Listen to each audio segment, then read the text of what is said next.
Hello and welcome to IABM TV. So I'm delighted to be joined by Mark Wisby, Group Managing Director at Boxer Systems. Mark, welcome to IABM TV. Thank you for joining us today. Hi. So Mark, firstly, I want to congratulate you on behalf of everyone at IABM on the new role at Boxer Systems. Thank you. Thank you. I'm very proud to be here, and it's been a great honour to reach the role in Boxer after 27 years. Excellent. So Mark, with 30 years experience in the broadcast and pro AV industries, you must have seen your fair share of changes and challenges that we faced. What do you think are the biggest challenges that we face as an industry at the moment? Well, yeah, it's been 30 years for me, 27 years at Boxer.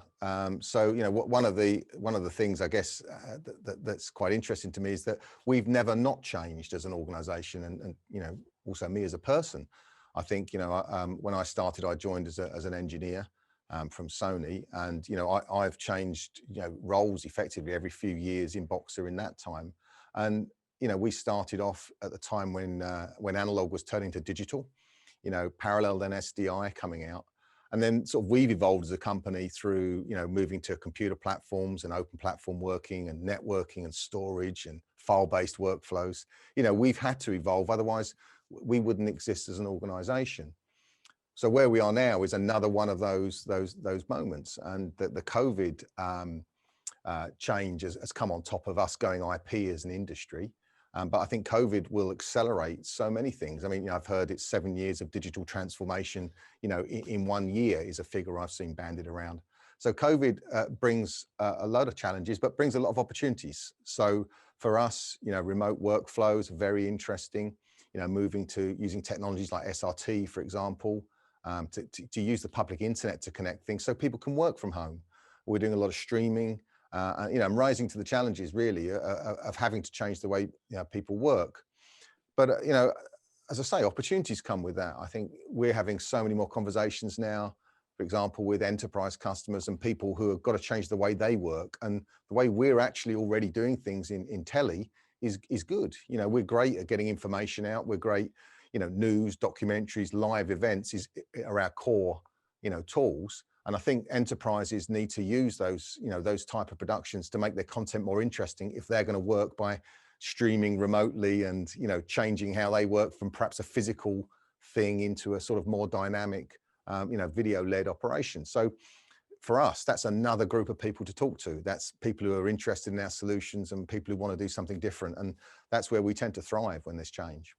Yeah, I think it's quite interesting. Some of the changes you mentioned at the beginning, you know, analog to digital, they were kind of evolution due to tech changes and tech demands. So it's interesting how COVID has sort of, it's pushed everyone forward. You say there's 7 years of digital development in such a short space of time. But what have you guys done to help your customers to overcome these challenges? Because they're such unique challenges, aren't they? That, you know, it's not just suddenly agreeing, yes, you know, we will use this technology, or, you know, we will move with the, you know, with the times or anything. It's, people have been in unprecedented times, and I hate to overuse that word, but it really has been like that, isn't it?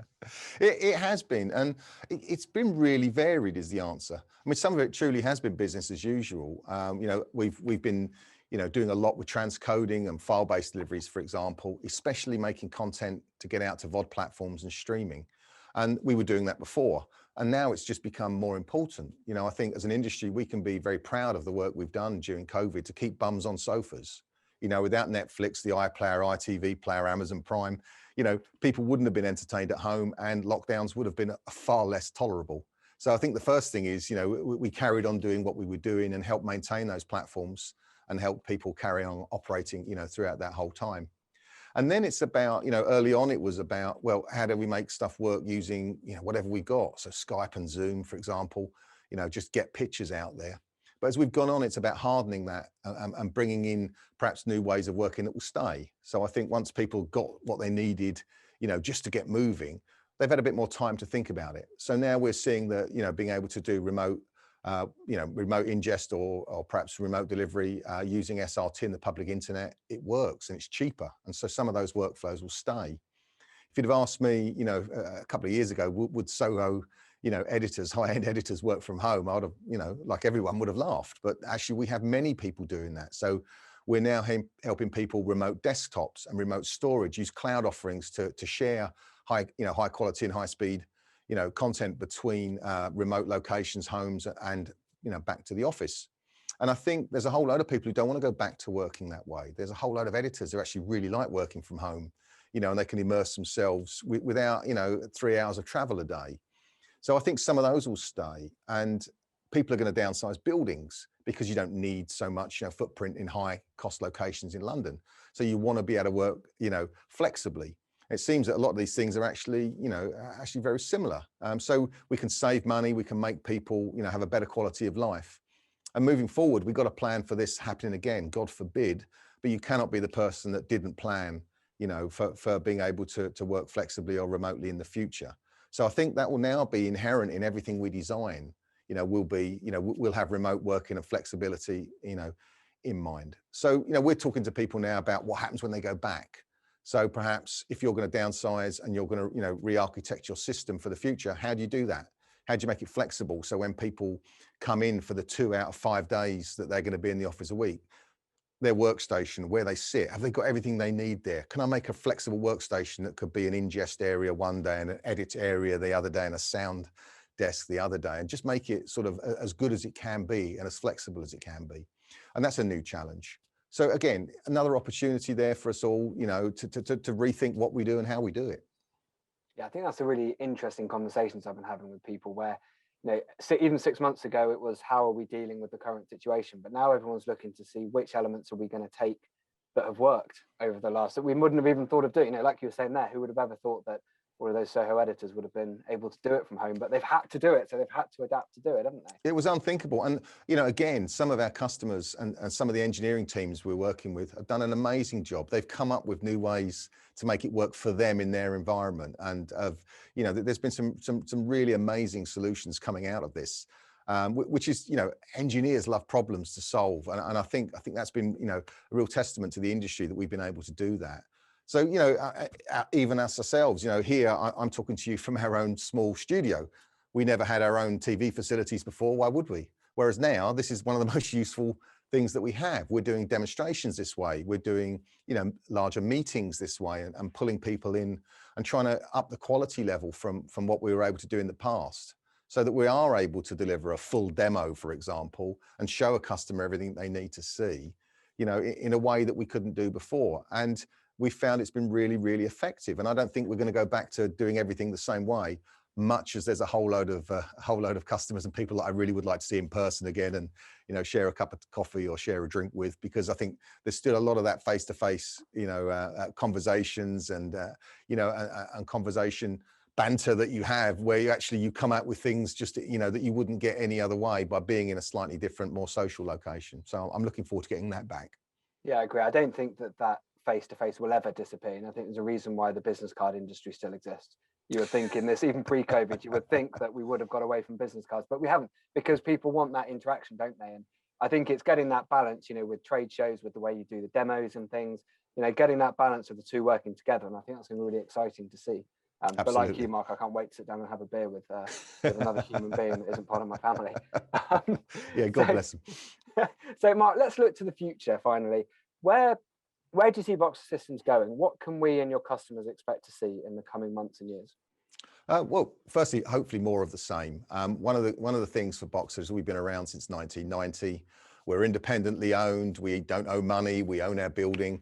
All those good things. We've been a stable company for that whole time. And in fact, during hard times, like the last year, we've been able to carry on. We're able to stock product. We're able to keep our support teams running. We were able to transition to remote working very quickly because, we had a lot in place already. So, we're well placed, to get on with doing business. One of the things we've been working on over the last couple of years is, we've been moving some of our business off to dealing with more enterprise customers, for example. Broadcast and post, that's our home, that's what we love, and that's where we'll always be. But there's a whole group of people who need these skills, in their world. And so, recently we've had many, large customers and large deals that have been based out of our non-traditional markets, and we expect there to be more of that.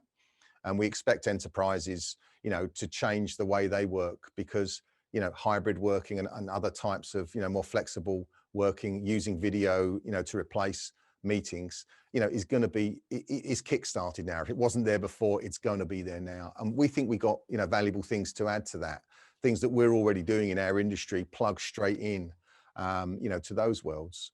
So we think that's going to be definitely a big part of what we do.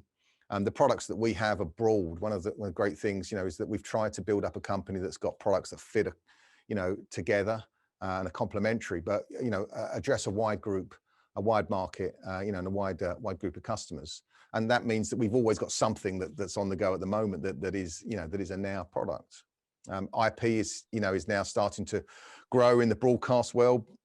Again, we've been focused on that. We're ready for some of those changes. We've been doing a lot of installations already.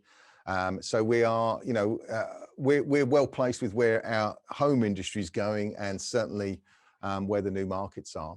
And plus, we've got a few things that we're going to be moving to shortly, more in the sort of OpEx, cloud, SaaS kind of models. We have a few things coming up there, which we'll be talking about soon, which again, we're going to hopefully bring a slightly different turn on some of the sort of SaaS models, and make some of them more relevant to our industry with service, with someone on the phone that you can speak to, and try and replicate, some of the features that we love as a business, but with the flexibility that customers want these days.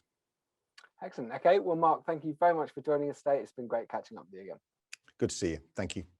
You can find out more about everything we've discussed with Mark today at boxer.co.uk.